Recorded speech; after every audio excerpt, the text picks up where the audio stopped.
Hello students, welcome to my channel unique lab of knowledge और मैं हूं उग्रसेन पुनिया। तो स्टूडेंट्स, आज जो हम लेसन करने वाले हैं प्योरिटी इज पावर, यानी पवित्रता ही शक्ति है, पवित्रता ही ताकत है। इस लेसन के क्वेश्चन आंसर हम आज करेंगे। इस लेसन का Hindi translation, explanation, note, summary वगैरह हम पहले एक वीडियो के अंदर कर चुके हैं। तो आपने वो वीडियो नहीं देखा है हिंदी ट्रांसलेशन वाला, तो नीचे डिस्क्रिप्शन बॉक्स के अंदर उसका लिंक दिया हुआ है, आप उस लिंक के ऊपर जाइए और पहले उस वीडियो को देखिए, हिंदी ट्रांसलेशन देखिए इस पूरे लेसन का, और उसके बाद में यहाँ पे जो क्वेश्चन मैं आपको बता रहा हूँ उनको अटेंड करिए। तो चलिए हम बिना कोई टाइम वेस्ट के स्टार्ट करते हैं और पहला क्वेश्चन लेते हैं इस लेसन का।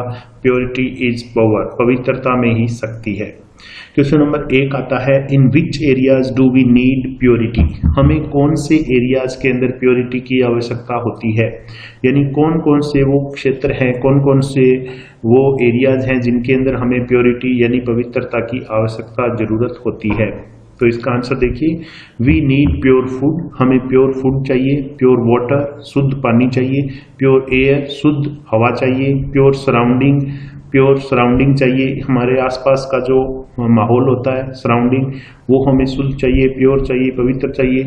ठीक है, प्योर हार्ट यानी पवित्र दिल, प्योर एनवायरमेंट, पवित्र वातावरण, शुद्ध वातावरण, एंड प्योर सोसाइटी, और हमें प्योर सोसाइटी चाहिए। तो ये जो कुछ इलाके हैं, कुछ जगह हैं, कुछ एरियाज हैं जिनके अंदर हमें प्योरिटी की आवश्यकता है। We need pure food, pure water, pure air, pure surrounding, pure heart, pure environment and pure society. तो ये इसका आंसर है। क्वेश्चन नंबर 2 की बात करें तो व्हाट डिफरेंट टास्क कहते हैं कार्य को, डिफरेंट मतलब अलग अलग, वर असाइंड, असाइन का मतलब होता है देना, सौंपना। What different task were assigned, कौन से अलग अलग कार्य सौंपे गए थे टू युधिष्ठिर एंड दुर्योधना, युधिष्ठिर और दुर्योधन को कौन कौन से काम दिए गए थे। तो इसका आंसर देखिए, द्रोणा। अब द्रोणा जो है वो उनके गुरु थे, युधिष्ठिर और दुर्योधन के। तो द्रोणा जो गुरु थे उन्होंने अपने शिष्यों को काम दिए थे, अलग अलग क्या काम दिए थे वो देखिए। Drona asked Yudhishthira to fetch का अर्थ होता है लाना, यानी जाकर लाना, किसी चीज को जा करके लेके आना, उसको कहते हैं फेच। द्रोणा आस्क्ड युधिष्ठिर, द्रोणा ऋषि ने युधिष्ठिर से कहा था टू फेच कि वो जाकर लाए वन बैड पर्सन, एक बुरे व्यक्ति को ढूंढ कर लाए from the society of Hastinapur, Hastinapur समाज से, यानी हस्तिनापुर जो राज्य था उसके अंदर उसको भेजा गया और उसको कहा गया कि तुम एक बैड पर्सन को, एक बुरे व्यक्ति को लेकर के आओ। एंड दुर्योधना, और दुर्योधन को कहा गया to fetch one good person, कि तुम एक अच्छा व्यक्ति लेकर के आओ फ्रॉम द सेम सोसाइटी, उसी समाज से, उसी राज्य से, यानी हस्तिनापुर। दोनों को एक ही जगह भेजा गया था, एक ही राज्य के अंदर भेजा गया था। तो युधिष्ठिर को तो कहा गया कि तुम तो एक बुरा व्यक्ति है वो ढूंढ के लाओ, क्योंकि युधिष्ठिर जो थे वो तो अच्छे थे ना, पवित्र मन के थे, पवित्र दिमाग था इनका। तो इनको कहा गया तुम बुरा ढूंढ करके लेके आओ, और दुर्योधन जो थे उनको कहा गया कि तुम एक अच्छा व्यक्ति है वो ढूंढ करके लाओ, क्योंकि दुर्योधन है वो प्योर नहीं थे, उनका हार्ट प्योर नहीं था, उनका माइंड प्योर नहीं था, इसलिए। क्वेश्चन नंबर 3 आगे आता है, how did the thief react, चोर ने किस तरह से रिएक्ट किया था when Pavhari Baba offered him more food, जब पावरी बाबा ने उसे ज्यादा भोजन दिया। ऑफर का मतलब था पेश करना या देना। तो चोर ने किस तरह से रिएक्ट किया था, क्या रिएक्शन दिया था, उसका स्वभाव क्या था जब पावरी बाबा ने उसे और ज्यादा भोजन दिया, यानी वो पावरी बाबा जो थे उनके भोजन को चुरा करके भाग रहा था, तो पावरी बाबा है उसके पीछे भागे और उसको और ज्यादा खाना दिया था कि तुम्हारी भूख है उतने खाने से नहीं मिटेगी, ये भी ले लो। तो उसका रिएक्शन क्या था चोर का। आंसर देखिए, द थीफ वॉज वंडरस्ट्रक, यहाँ पे थीफ द आर्टिकल लगाना है पहले इसके। द थीफ वॉज वंडरस्ट्रक, वंडरस्ट्रक का अर्थ होता है अचंभित हो जाना, आश्चर्यचकित हो जाना, भौचक्का रह जाना एकदम से, उसको कहते हैं वंडरस्ट्रक। द थीफ वॉज वंडरस्ट्रक, तो जो चोर था वो वंडरस्ट्रक हो गया था, आश्चर्यचकित हो गया था, भौचक्का हो गया था, by the affectionate words of the pure soul. Affectionate words कहते हैं प्यार भरे शब्द, ऑफ द प्योर सोल, पवित्र आत्मा। अब यहाँ पे पवित्र आत्मा कौन थी, पावरी बाबा, ऋषि जो थे ये। तो पावरी बाबा जो कि एक प्योर सोल थे, एक पवित्र आत्मा थी, उनके अफेक्शनेट वर्ड सुनकर, उनके प्यार भरे शब्द सुनकर, ठीक है, वो वंडरस्ट्रक हो गया था, आश्चर्यचकित हो गया था, क्योंकि वो तो चोरी करके भाग रहा था और उन्होंने गुस्सा नहीं किया, उसके ऊपर और ज्यादा प्यार दिखाया। There was a change in him, और उसके अंदर एक चेंज आ गया, एक बदलाव आ गया चोर के अंदर। He prostrated himself before the sand. Prostrate का अर्थ होता है दंडवत हो जाना, यानी पूरा जमीन के ऊपर लेट जाना, किसी के पैरों के अंदर गिर जाना, उसको कहते हैं he prostrated himself before the sun. Before का अर्थ होता है सामने, तो उसने अपने आप को संत के सामने प्रोस्ट्रेट कर दिया, यानी दंडवत हो गया, उनके पैरों में गिर पड़ा वो। क्वेश्चन नंबर 4 है मेंशन द मैनर ऑफ गौतमस तपस्या। गौतम ऋषि की तपस्या का तरीका क्या था, उसको मेंशन करना है, उसको बताना है। गौतम ऋषि जो थे वो अपनी तपस्या किस तरीके से करते थे उसके बारे में बताइए। इसका आंसर है फॉर सेवरल ईयर्स, कई सालों तक, he observed rigorous austerities. Rigorous austerities कहते हैं कठोर तपस्या को। ऑब्जर्व का अर्थ होता है पालन करना। फॉर सेवरल ईयर्स, कई सालों तक, he observed rigorous austerities. Gautam ऋषि ने रिगोरस ऑस्टेरिटीज यानी कठिन तपस्या का पालन किया था। ही डिड नॉट ईट और ड्रिंक, ना तो उन्होंने खाया ना उन्होंने पिया। He stood on a single foot, वो केवल एक पैर पर खड़े रहे थे। ही कंट्रोल्ड द सेंसेस, और उन्होंने अपने सेंसेस को कंट्रोल कर लिया था, नियंत्रित कर लिया था अपनी ज्ञानेंद्रियों को। He meditated on the chosen deity. Meditate का अर्थ होता है ध्यान लगाना, चोजन डाइटी मतलब अपना इष्ट देव, और उन्होंने अपने इष्ट देव पर ध्यान लगाया था। तो ये उनका तरीका था जिस तरीके से उन्होंने तपस्या करी थी। क्वेश्चन नंबर 5 है the man was bright with purity. वह आदमी पवित्रता से चमक रहा था। ब्राइट विद प्योरिटी यानी प्योरिटी से ब्राइट था, एकदम पवित्रता से वो चमक रहा था, चमक थी उसके चेहरे पर। How does the author bring this out. लेखक है वो इसको किस तरीके से बताते हैं, किस तरीके से समझाते हैं, यानी ऐसा क्यों बोलते हैं, इसको एक्सप्लेन कैसे करते हैं जो राइटर है वो। तो इसका आंसर देखिए, the man was engaged in serving his parents. जो आदमी था जिसके बारे में बताया गया था कि वो पवित्रता से चमक रहा था, वो क्या कर रहा था, वॉज इंगेज। इंगेज का मतलब होता है व्यस्त होना, लगा हुआ होना। Was engaged in serving his parents, serve का मतलब होता है सेवा करना, वो अपने माता पिता की सेवा करने में लगा हुआ था। ही वॉज ब्राइट विद प्योरिटी, और वो पवित्रता से चमक रहा था। सिंसियर इन सर्विस, और वो सेवा के अंदर सिंसियर था यानी ईमानदार था। सिंसियर का मतलब होता है ईमानदार, यानी सच्चे मन से सेवा करना, उसको कहते हैं सिंसियर इन सर्विस। वो सेवा करने में ईमानदार था, यानी अपने माता पिता की अपने मन से सेवा कर रहा था। And faithful in doing his duty, और अपनी जो ड्यूटी थी उसको करने में वो फेथफुल था, वफादार था। विदाउट सेल्फिशनेस, बिना स्वार्थ के, यानी उसके अंदर सेल्फिशनेस नहीं था, स्वार्थ नहीं था, बिना स्वार्थ के वो अपनी ड्यूटी करने के अंदर वफादार था, अपनी सर्विस के अंदर सिंसियर था, और पवित्रता से वो चमक रहा था, माता पिता की सेवा कर रहा था। इसलिए उसको कहा गया है कि he was bright with purity. Question number 6 है how was Gautama's ego purified. Ego कहते हैं घमंड को, अहंकार को बोलते हैं। How was Gautama's ego purified. Purify का मतलब होता है शुद्ध होना, पवित्र होना। तो गौतम ऋषि का जो अहंकार था वो किस तरीके से पवित्र हो गया था, किस तरीके से उनका अहंकार है वो टूट गया था, खत्म हो गया था। तो इसका आंसर देखिए, द ड्यूटीफुल डीड्स। डीड्स कहते हैं कार्य को, ड्यूटीफुल का मतलब होता है कर्तव्य परायण, यानी जो ड्यूटीफुल कर्तव्य से जुड़े हुए होते हैं उनको बोलते हैं। ऑफ द लेडी, एक तो जो लेडी थी, जो औरत थी, उसके ड्यूटीफुल डीड्स जो थे, यानी कर्तव्य परायण तरीके से वो अपने कार्य कर रही थी, अपनी ड्यूटी कर रही थी। एंड द मैन, और आदमी है वो भी ड्यूटीफुल डीड्स कर रहा था, अपने माता पिता की सेवा कर रहा था। ठीक है, प्योरीफाइड गौतमा's ईगो। तो इन दोनों ने गौतम ऋषि के ईगो को प्योरीफाई कर दिया था। तो पहली लाइन तो आपको ये बतानी है, द ड्यूटीफुल डीड्स। तो जो ड्यूटीफुल डीड्स थे, डीड्स मतलब कार्य, लेडी और जो आदमी था दोनों के, उन्होंने प्योरीफाई कर दिया गौतम ऋषि के ईगो को, अहंकार को। Gautama had read scriptures. Gautam ऋषि ने स्क्रिप्चर्स पढ़े थे, स्क्रिप्चर्स यानी धार्मिक ग्रंथ पढ़े थे। एंड डिड तपस्या, और उन्होंने तपस्या भी करी थी। But they showed him path of purity and simplicity. लेकिन उन्होंने किसने, उस लेडी ने और उस आदमी ने, शोड हिम, गौतम ऋषि को दिखाया, path of purity and simplicity. Path कहते हैं मार्ग को, रास्ते को, प्योरिटी मतलब पवित्रता, सिंप्लिसिटी कहते हैं एकदम से साधारण होने की जो क्रिया होती है उसको बोलते हैं। ठीक है, तो उन्होंने उसे प्योरिटी और सिंप्लिसिटी का मार्ग दिखाया था गौतम ऋषि को, यानी बहुत ही वो सिंपल थे, लेडी और जो आदमी था दोनों। इसलिए गौतम ऋषि का अहंकार जो है वो टूट गया था और वो पवित्र हो गए थे, उनका अहंकार जाता रहा था। क्वेश्चन नंबर 7 की बात करें, who is pure according to the author, लेखक के अनुसार प्योर कौन है, पवित्र कौन है। आंसर देखिए, अकॉर्डिंग टू द ऑथर लेखक के अनुसार one who is sincere in service, वह व्यक्ति जो अपनी सेवा के अंदर सिंसियर होता है, अपनी सर्विस के अंदर ईमानदार होता है। फेथफुल इन डूइंग ड्यूटीज, और अपनी ड्यूटी करने के अंदर फेथफुल होता है, वफादार होता है। एंड लविंग विदाउट सेल्फिशनेस, और निस्वार्थ प्यार करता है। लविंग विदाउट सेल्फिशनेस, बिना स्वार्थ के जो प्यार करता है, इज प्योर, वो पवित्र होता है। तो लेखक के अनुसार आपसे पूछा है तो आपको बता देना जो आपने लेसन में पढ़ा है।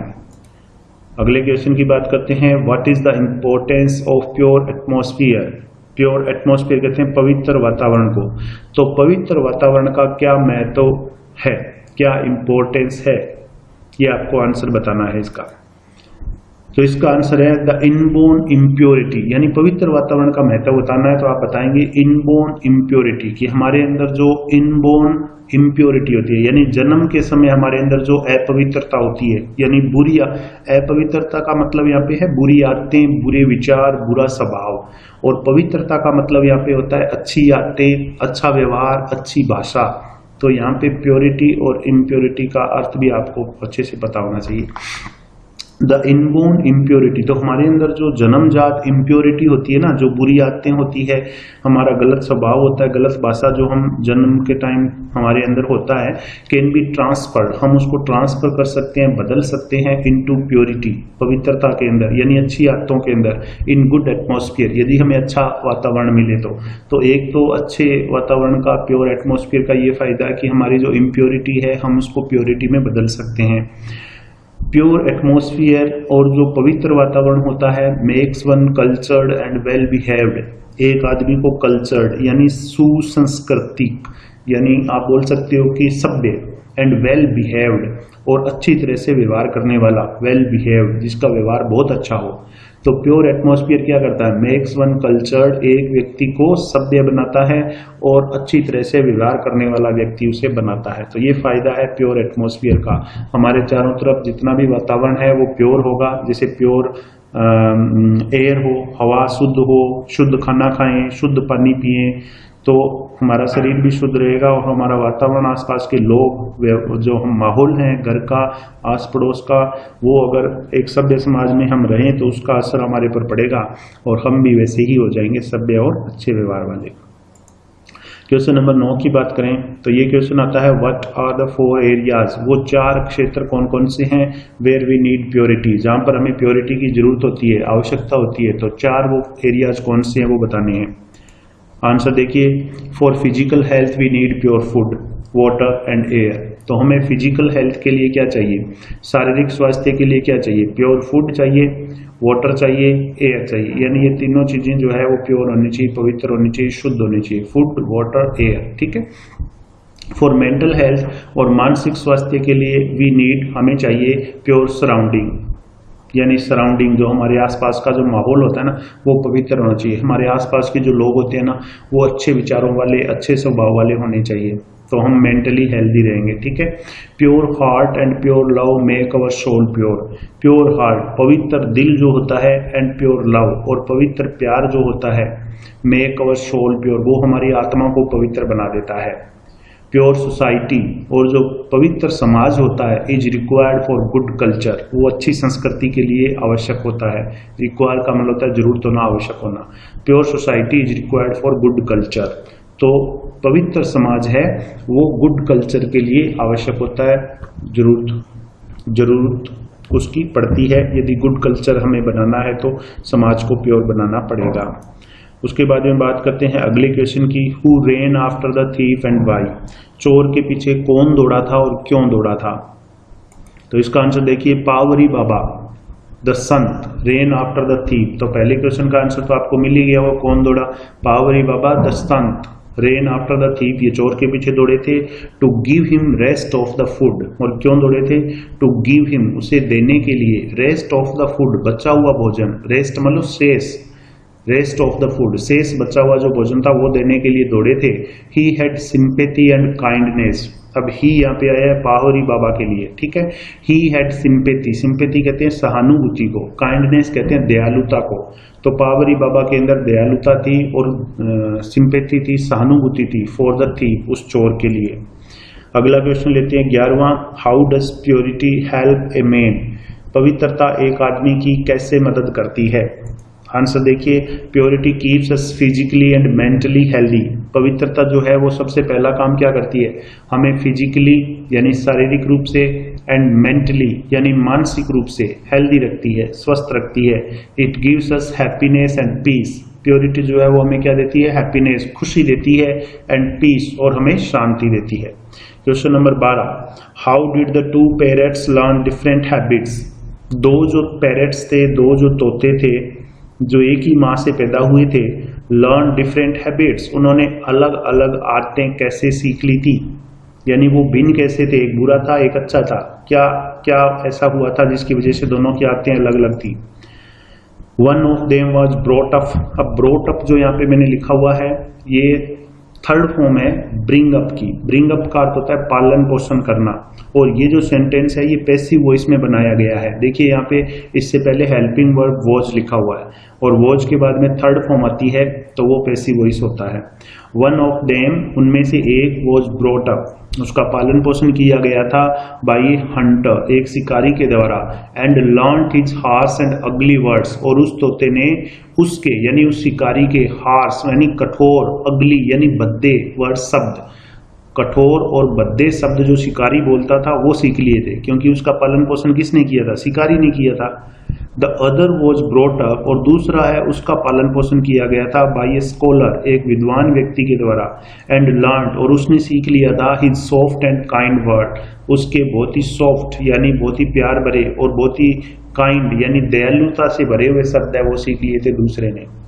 तो निष्कर्ष क्या निकलता है, upbringing can make all the difference, upbringing कहते हैं पालन पोषण को, ठीक है, can make all the difference, सभी अंतर ला देती है, अपब्रिंगिंग है वो सारा अंतर लेकर आ सकती है, यानी पालन पोषण हमारा जिस माहौल के अंदर होता है ना हम वैसे ही हो जाते हैं, जन्म से सारे एक जैसे होते हैं, किसी को अच्छा माहौल मिले तो वो अच्छा व्यक्ति बन जाता है, उसके व्यवहार अच्छा हो जाता है, बोलचाल अच्छी हो जाती है और भाषा उसकी अच्छी हो जाती है, और किसी को बुरा व्यवहार मतलब गलत माहौल मिले, गलत एटमॉस्फेयर मिले, पालन पोषण गलत तरीके से हो तो उसकी आदतें उसी प्रकार की हो जाती है, जैसा कि इस लेसन के अंदर इन दो तोतों के साथ हुआ था।